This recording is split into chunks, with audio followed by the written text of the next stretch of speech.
All right, guys, we are here going over a basically an investment for free to play players.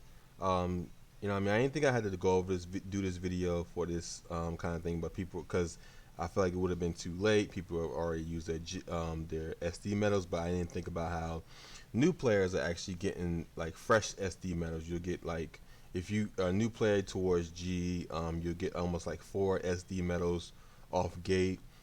New players starting off now might not get them, but if you got them before and you didn't use them, what to invest in. A lot of people have been asking that question, so let's just go over some of the clans, and I'll tell you about some of the future cards. So mostly like clans, like archetypes like Liberators, Eradicators, and Celestials kind of die off towards G. They get the most of the cards, they get their own G units. Well, not G units, but G generation cards. Grade 3s that actually have generation stride abilities and skills and stuff like that, like Gabrielle, Dragonic Vanquisher, and Gurgrit. So it's definitely some of these archetypes are not going to be that great, and especially if they're archetype focused or xenophobic, like most people call it. It's going to be hard for some of these cards to actually be good towards the future. But with some of the buffs to some of these cards, they're actually going to be pretty good as low-key finishers or low-key just good cards in general. But yeah, so we're just going to go over some of them that have a good amount of talking points of what cards is going to be good and what cards, are best investments. So let's just go over and start with Royal Paladin. Royal Paladin, you get 2 Gancelots, you get 2 Blaster Blades that are good investments, but the rest of the stuff aren't really that great. So I don't know how much. If you're just talking about cash and I'm free to play, we're free to play, but free to play isn't basically trying to play the game as free as possible. It's mostly just trying to be most cost efficient in the game and not just blow all your money away. So if I would say, I wouldn't say this is a good investment for $30. If you was just, now, to be honest, if you was just trying to get Gancelots and you're just trying to play a Gancelot deck, which won 2017 championships with the new Blaster Blade Legend deck, it's kind of worth it, give or take. Um, but if you was trying to like get royal cards for the future, this wouldn't be it. You mostly have Jewel Knight cards in here. You get Jewel Knight Stride, but it isn't that great. You get Jewel Knight Legion next season, which is okay. There was a good deck with Sormi coming out of the next set. It was a good deck with Sormi in Stride and G, but they really didn't play any of these cards really. So if you already have these cards and you want to invest in just getting materials, which materials and gems are going to be super important, because you want to sometimes you might want to just craft everything before you open the set, because you're guaranteed 2 triple rares, you're guaranteed 1 GR, and you're guaranteed a place of the double rares. So instead of getting those cards, you would get GR material basically. So materials and gems are definitely going to be super important come towards G. So if you wanted to use it as gems, I wouldn't waste $30 on it, to be honest. I did get my Gancelots from this, but it was because I needed to get Gancelots. It was a great investment to get my hands on Gancelot, to use them for Seekers, and that was really going to be it. You're not going to use it for Amai. You have Heal Guardians that you use. You have you're mostly only playing 5 grade 3s. So it's going to be tough. Mostly the deck builds is going to be 4 PGs. You're going to be playing 4 Stride Fighter. And you're going to be playing 4 Heal Guardians. So it's not going to be enough room to really be playing 8 grade 3s or 9 grade 3s going towards G to basically incorporate Gancelot. Now, if you're still playing Seekers, now this is definitely a good card you want to invest in, because Gancelot is definitely good in Seekers. It's definitely going to be good in the if you wanted to play Royals in G and you didn't want to use Atma, you just wanted to use Seekers with G unit cards, then But Gancelot is definitely a good pick is worth the $30 to basically get 2 GAN slots, worth 60 to get 4 GAN slots. So, you know, definitely make your choices wisely when it comes to these things. So yeah, that is Royal Paladin. Now we are going into Oracle Think Tank. Now Oracle Think Tank, to be honest, none of this stuff is is worth it at all. They give you 6 triple rares, but some of the triple rares, like the Balances of Cocoa, is basically a V coupon, which they don't stop V coupons. They still continue the V coupons. You have Fromage, which, you know, the Oracle Think Tank that's going to be played in G is going to be Susanoo or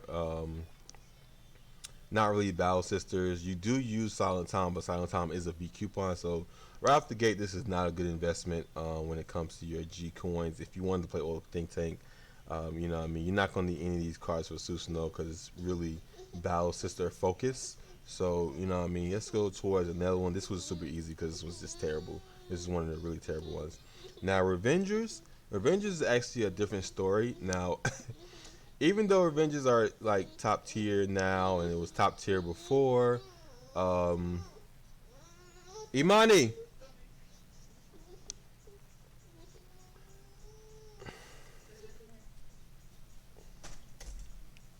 Now, even though Avengers were top tier now and top tier before, they're still going to be good in G as a Legion deck, and they're still going to be good when the trial deck comes out, because not only do they get better Revenger cards, you also get the Blaster Dark Revenger Diablos, I think his name is, grade 3, which will take the place of playing Mordreds. To be honest, there's a lot of different builds. You do have the PBO, PBD Break Rod that comes out, so there's a lot of different builds for Shadows when it comes to G. You have your Revenger build, you have your PBO build with the new PBD Break Rod if they decide to give it to us, and then you have your Revenger Legion build. So, you know, to be honest, the more stronger build is probably going to be the Raging Form build, which is kind of crazy because the Legion Revenger deck is super strong and it out tiers Raging Form very well right now. But when the Revenger G, the Revenger Legend deck comes out, they bring out a card called Maka. Now Maka is basically an Amber clone for Shadows. She basically, when she attacks, she basically allows Raging Form to be used twice in one battle. So, you know what I mean, you use your Raging Form, you retire 3, and then you keep your Maka on the board with the booster. She swings at the Vanguard, basically calls 2 other units. You retire those 3 from the Raging Form. So you're basically able to use 2 Raging Forms in one battle, which is super strong. You can't do that with the Legion because he's only once per turn. And Raging Form definitely becomes super strong. You have 2 Raging Forms in your hand. You're going to bust out you're going to bust out 3 Vanguard attacks with 2 intercept attacks, and you still have Blaster Dark Revenger retiring cards. So super strong. Clarence Sword, I wouldn't say is as good as Revengers when it comes to Shadows. So Revengers is definitely going to be the way to go when it comes to Shadows, or if you're playing PBO, that's a good way to go too. The Legend deck definitely just promotes all these decks to make them just better. It just doesn't promote Clarence Sword and doesn't you know, make that even better. It's probably gonna be okay. It's more of a deck that gets a really big power when it swings with a crit.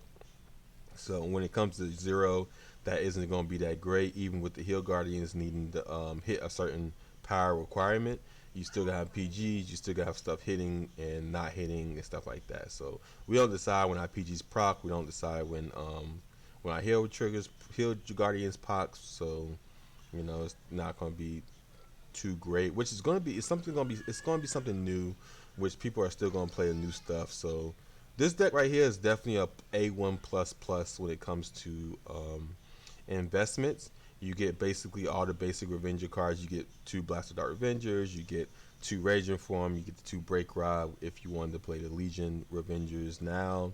You get 4. You get 4 her, which I'm Tartu, but I'm pretty sure you're gonna replace her for Maka, the new Maka. So it's pretty nice. If you get 2 of these, you basically have a good Revenger deck if you're a new player. And you know what I mean, all you gotta do is pull in the gotcha in G to basically use your old packs to go through and try to get the Legion for Avengers, which I'm gonna be honest with you is super hard. We have all tried, we've all done it. I think I only pulled two out of like 100 or 200 packs or something like that. So it's definitely tough. But yeah, so I mean, definitely a good solid um, investment. And even if you already have these cards, you can get a good amount of shadow materials. You can get triple rare shadow materials, and you get a lot of double rare materials. So it's super good A1 investment. Now going towards Liberators. Now Liberators is one of the downtrends when it comes to not being that great when it comes towards the G and not being a great investment. Most of these cards are xenophobic. They most of these cards revolve around BBL, which is super tough.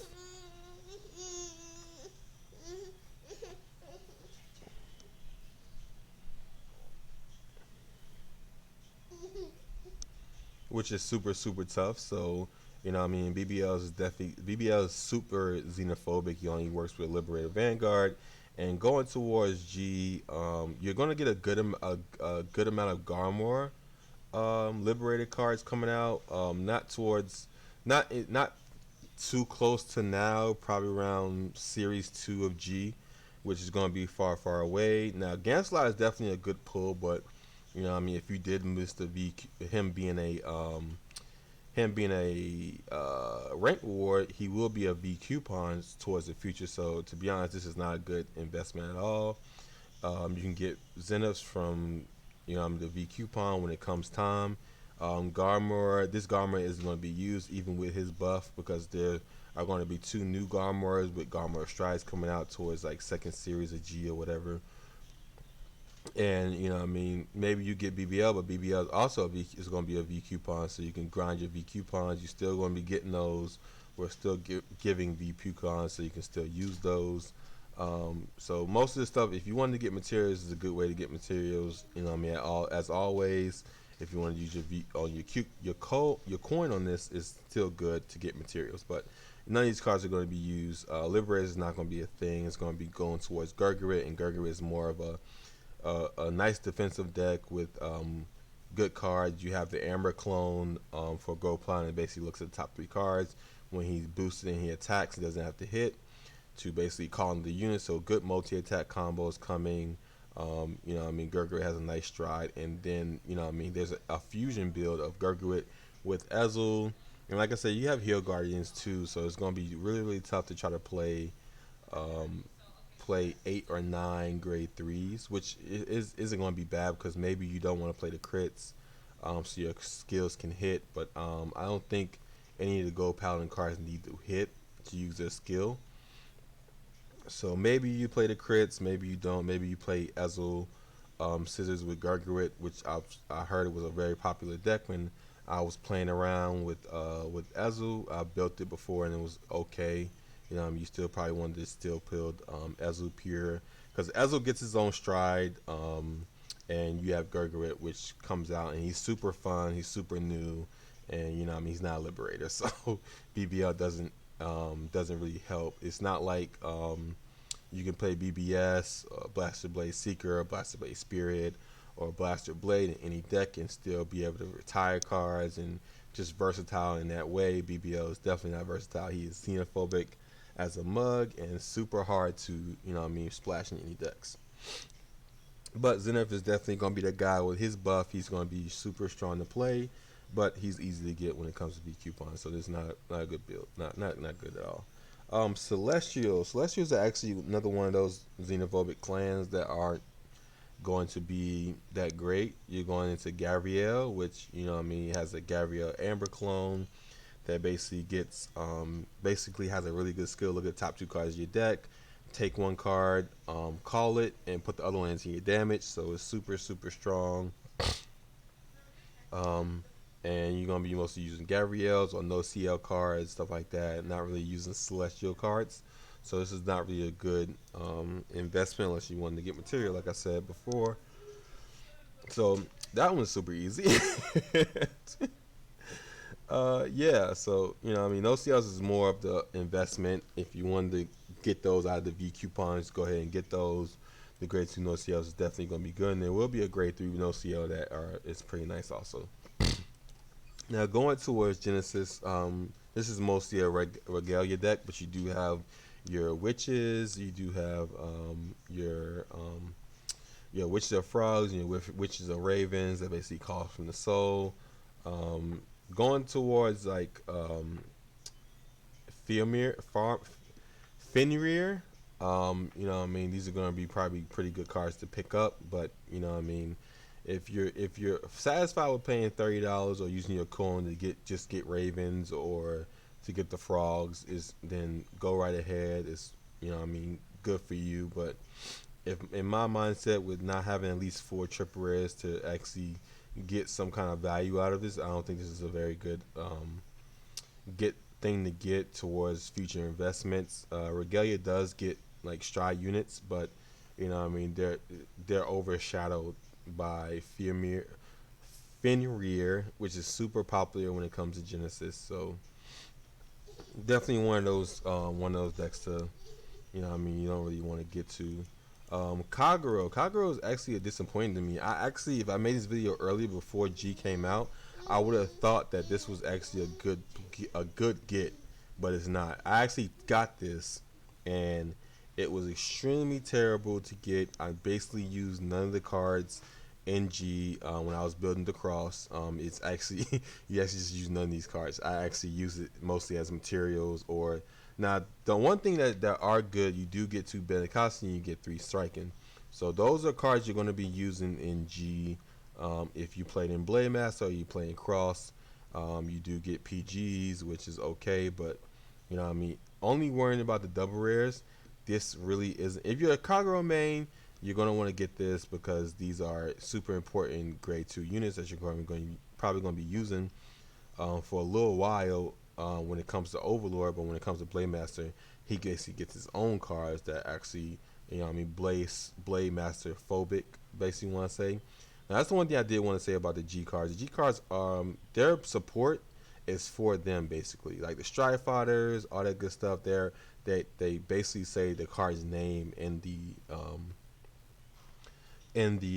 cards, so they basically want to be used with Blade Master. They want to be used with Gurgurit. Want to be used with Gabrielle. They want to be used with those cards. So it's definitely tough to incorporate some of these generic Kagura units in Blade Master and stuff like that. But when it comes to Overlord, you're going to get better cards in the Overlord Legend deck, which makes it a lot better. But right now when it comes to Kaguro and you're playing Overlord, these are really good double rares. But not worth using your coins.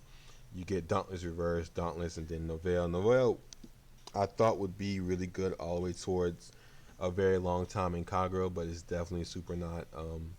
It's just being a grade 4 and not being able to basically ride a grade 3 over this makes this super hard, because when Legion you want to re-ride your grade 3 a lot. So if you ride Novell to try to do a power play and it doesn't work out and you end up drawing on the grade 3 that you wanted to ride or Legion back cards, it's definitely super tough. And with the cross deck, the cross deck, his skills wasn't changed. He did get the counter charge grade 1, which was super nice. So you mostly just keep re-riding your the cross over and over again, which keeps keeping your resources open. And Novell basically puts a damper on that. Even though it searches grade 3s, it's not worth it. The cross, all you gotta do is draw 1 to cross, and you basically have your combo through and through. So, Kaguro is not a great buy unless you're trying to get your hands on the double rares. Then, to each his own. All right, going into Eradicators. Eradicators is definitely one of those xenophobic clans that aren't going to be good when it comes to G. Now you do get a gigantic what is his name? Why did I forget his name? Now you do get a gigantic descendant G unit and a gigantic descendant G card, which you're probably not going to use these anymore, or maybe you will. You may play 4 of the new G unit and then 4 of this of him, which he's always going to be good. He's a nice finisher when it comes to Narukami, but I mean you're not gonna play him in Gigantic Vanquisher because he has his Vanquisher centric cards. Most of these cards have to have Eradicator in the Vanguard, and Gigantic Vanquisher is not an Eradicator. He actually, Narukami basically goes towards binding cards. You bind cards out of the drop zone. You retire cards and bind them. So it's definitely tough. It makes it hard for Legion decks to prosper. That's what probably dies them out a little bit. And it's good against some decks like Grand Blue that causes from the drop zone, stuff like that. You do get the Vermilion Legion towards G more than likely, which is a nice card. Basically, swing over the front row with no cost. Super nice, but I don't know which one is better, Vanquisher or Vermilion Legion. I don't think either one is going to be that great, but like I said, it's new, and you're probably going to want to play new cards and new stuff with new strategies. So, to be honest, this isn't a great get or a great buy when it comes to investments for Narukami, just because everything is just Radicator centric. So it's tough to make these double rares important or great, and then you get new PGs, so not really worth it unless you get materials. Now Blouse on the other hand is actually a really good buy. You get a lot of good Nova Grappler cards, which is going to be used in Victor, which is going to be used in the Blouse Stride decks that come out. He basically is literally the best Blau card through and through, and then you also get a backup of the other Blau double rare, and then you have the Blau Break Ride, which I don't think you really play. I think you just play like one of the new Blau grade 3s, or you just play your Yamachoma Drakes. The fact that you get Yamachoma Drakes, you get Golden Anglets in here, you get your Trans Risers. This is a really good buy. Like, all these cards in here, besides maybe these, which this might be good also. All these cards in here are really, really, really good. You're going to be using them in Novas for a very, very, very long time. So this is one of the number one investments when it comes to a clan. Just because of the Galaxy Blau, the Yamachoma Drakes, the Golden Anglets. The rest of the stuff probably isn't going to be worth it. You have these that are going to be great. You get new Blau units, which are a lot better than the ones you have in here, besides the Mars Blau, which is probably going to stay good. This counter charge might be good also. It depends on how you want to build your deck. But in Victor just came into G on 0 JP, and you still use Yamachoma Drakes, you use Clay Dolls, you use Trans Risers, you use all this good stuff. So super good, very, very good investment to go for. Yeah, so off to D Police. Now D Police is definitely a touch and go, because not only do you get like a new grade 3 unit as in the Grand Gallop, you also get we may it's not guaranteed, we may get the D Police Legion, which is the ultimate great Daikaiser something. It's a huge crazy name. He legions with the ultimate grade Dayuja from Limit Break, from Limit Break. And then you also still play Daikaisers. This is one of the decks that actually play a good amount of grade 3s, just because they do a lot of guard breaks when you reveal grade 3, and since grade 3s are triggers, that makes it even better to reveal them, because you get triggers and you get guard breaks. So super, super nice. There are decks out there that play the D Police Legion, then there are decks that are out there that play the Daikaiser Legion, which the Daikaiser Legion has been proven that you do not want to use, not Daikaiser, the Metalborg Sinbuster Legion, which it's already been proven that you don't want to play the Daikaiser Break Rod on that deck. Metalborgs is more xenophobic than they were in TCG. It's not as great to play the Daikaiser Break Rod, but in the Dimensional Robo Legion is actually a little bit better and pretty nice, and nice guard breaks and good stuff. So this is to be honest, this is a touch and go good investment. You get 2 Daikaisers, you get 2 Laurels. Laurels is definitely going to be important in D Police going towards the future. I don't know about the double rares and the rares, stuff like that, but I definitely understand that the Laurels, the Daikaisers are definitely going to be pretty nice, and maybe you play Shadow Kaiser I really don't know. The builds that I was looking at didn't play the Shadow Kaiser. They did play the Die Kaiser. They did play Laurels. They played the D Police PG, stuff like that. So a good investment in my books is one of the good ones that I think. Another one is a great A. Number one is the uh, Link Joker. The Link Joker Super Deck. Now they have a lot of good stuff in here. Basically, Star Vader cards. Now you have your colony makers that are going to be played in Star Vaders for a very long time. It's always a +1. Good stuff. It's basically good stuff. Link Joker really. Toolboxy deck, stuff like that. You have your 12K attackers that are pretty nice. You have your 2 CBD that are super nice. He does get a G unit CBD and G strides for CBD. So you know what I mean. And with his buff that comes after set 21, he basically just becomes his TCG version, which is super nice and very strong when it comes to when it comes in G. When you get your Link Joker strides, basically, honestly. So Palladiums are good. Your Star Rated PGs are good, but you will get newer PGs that basically counter charge when you have other ones in your drop zone.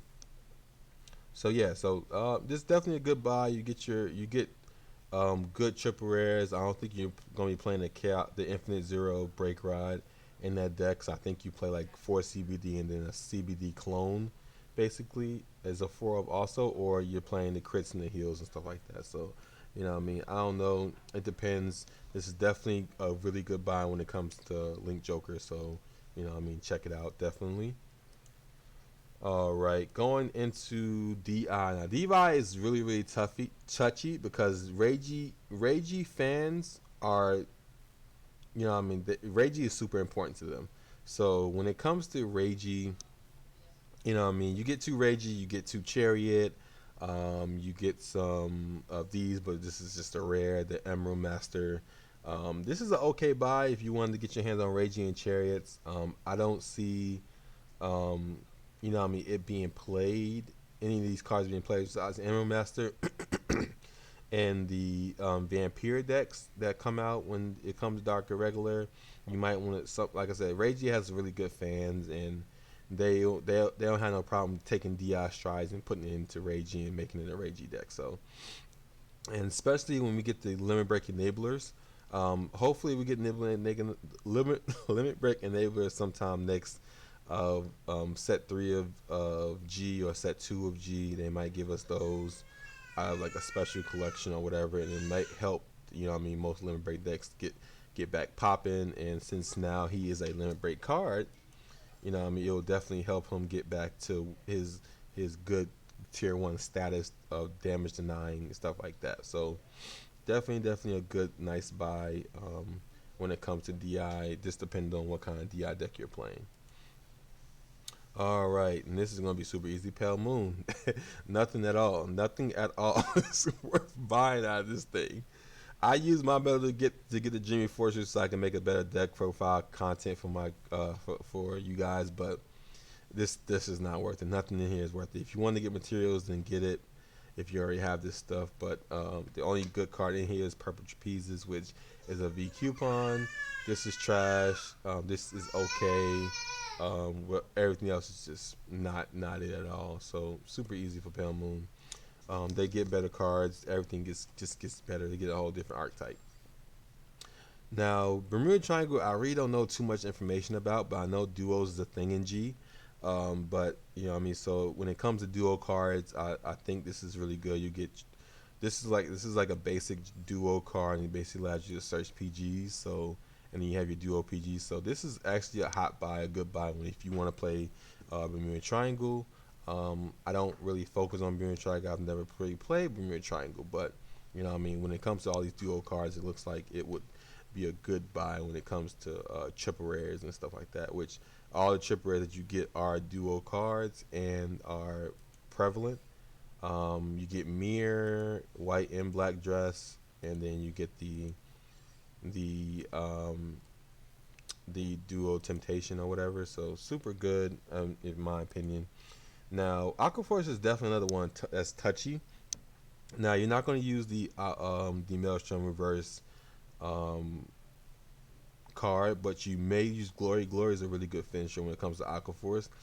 But like I said, it's going to be really hard to get 8 grade 3s or 9 grade 3s into your deck when you're playing the Thanos or Davis Lambros cards that are super focused on those. Now, Diamantes is always going to be good multi attack. Really, all of the Legion cards that came out in these sets are not going to be that great because they're Legion focused. So, you know, what I mean, you're not going to be really Legion in too much when he's trying over Davis. I don't know how to say his name, but you know, what I mean, but you do play some of these 10Ks. I don't know if you play Will Assault. I didn't really see it played in the deck profiles that I've watched. You do play Diamantes. I think they get their own. I know Title Assault is definitely important. You want to play 3 or 4 of those, which isn't in here. So Glory is always going to be a good finisher. So you may not play the crits and just play these Glories to be able to just finish your opponent really good. When people don't respect Glory wins games. So definitely good. Diamantes is good. So you know what I mean. I would say that's a nice investment. And last but not least is Great Nature. Great Nature is actually the legions for Great Nature actually came out of set one of, well, the double rare legion actually came out of set two. I think it was set 2 or set 3 of G. So they was playing like the legions with Chat Noir and still going that way. Big Belly was okay, but not that great. So Legion decks were still topping. But if you still wanted to play, you wanted to play some new cards, Big Belly is definitely a good grade 3 and G card for Great Nature. You're going to be playing the Tigers, the Binoculars Tigers. You're going to be playing the Duck Bill. So this is a nice buy. This is pretty good. It comes with Polaris, which is a good finisher also when it comes to G. But you know, I mean, you're back at the 8 and 9 grade 3 combo there. So you know, this is an okay buy. I definitely put it as a good, you know what I mean, tier 2 buy compared to like Blouse and Link Joker that are tier 1s. Avenger also another tier 1. So you know what I mean, this is a good tier 2 when it comes to an investment towards Great Nature in the future. All right, and just going to an overview of the super decks for Spike Brothers, Neo Nectar, Mega Colony. So with Spike Brothers, that deck is okay. It's good now. It's really good right now. But when it comes to G, they get better cards. I don't see you playing any of those cards that come out of that super deck. Maybe you might play Dudley Mason, but he's an on hit, so on hits are definitely tough to like capitalize off of. Um, when it comes to Neo Nectar, you're gonna be on Asha. Asha's gonna be a main set card, and it's gonna be more Bloom cards, not really Musketeer focused. So, you know, I mean, it's definitely not. It's gonna be tough to be able to capitalize off of that. Murakumo, the whole thing is just trash. It's just terrible. Like you get like the Murakumo cards, but none of those cards are played. Yashui is a big ticket when it comes to Murakumo, and none of those cards in that super deck you play in Murakumo.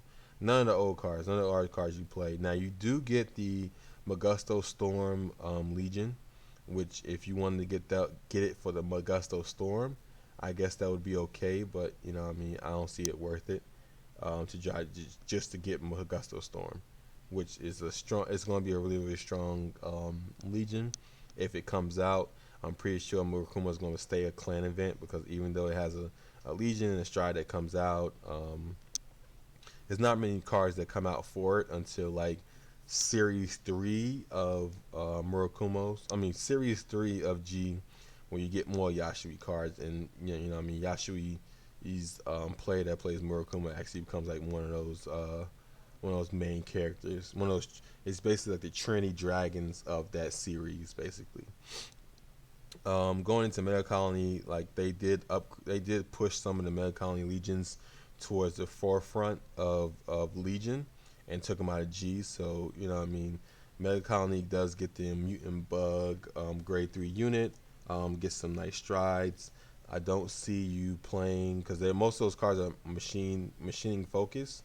So, but the new G for Mega Colony isn't really machining focused and not xenophobic like that. So I don't see it being a good investment either.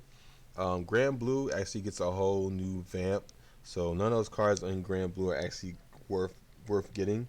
Maybe some of the grade 2 triple rares like Night Mist. Night Mist is definitely a nice good, but to get the super deck just to get Night Mists, I don't think it's worth it. And you know what I mean, I don't think you should do it. Um, and yeah, I think that was the last one. You had the Mega Colony, Neo Nectar, Spike Brothers, Murakumo, Tachikaze. Now Tachikaze is actually if another one of those iffies because like Ancient Dragons is prevalent in G, and they do get better cards in G when it comes to Tachikaze, but you know what I mean, you still play some of those Ancient Dragon cards, but it's xenophobic though. So the new Ancient Dragon and the new Tajikazi cards mostly don't really do a lot of Ancient Dragon things, and the Grade 3 Stride unit, which is pretty good, isn't really an Ancient Dragon. I think you get a couple Ancient Dragons that are pretty good, Grade 3s. I don't know how people are going to play that deck. It's still iffy. Like a lot of the Tachikaze cards got buffs, so it's really hard to figure out which is good. We already know the Legion isn't that great. We already know the Raptor combo stuff isn't going to be that great even with the buff, but you know what I mean, Charano Legend might be good. The Spinal Driver's Break Ride might be good. So, you know what I mean, keep that in mind when you're going for the clan events. Tachikaze, you know, I mean, a good tier 2 clan event SD Metal Super Deck thing. So yeah, that's my opinion when it comes to the super decks. If you have any questions or that you need answered, or if you have anything else you want to put towards what I was saying, leave in the comments below. Like, comment, and subscribe. I definitely do appreciate everybody looking at these videos, and all support is definitely appreciated. So yeah, and I'm out. Peace.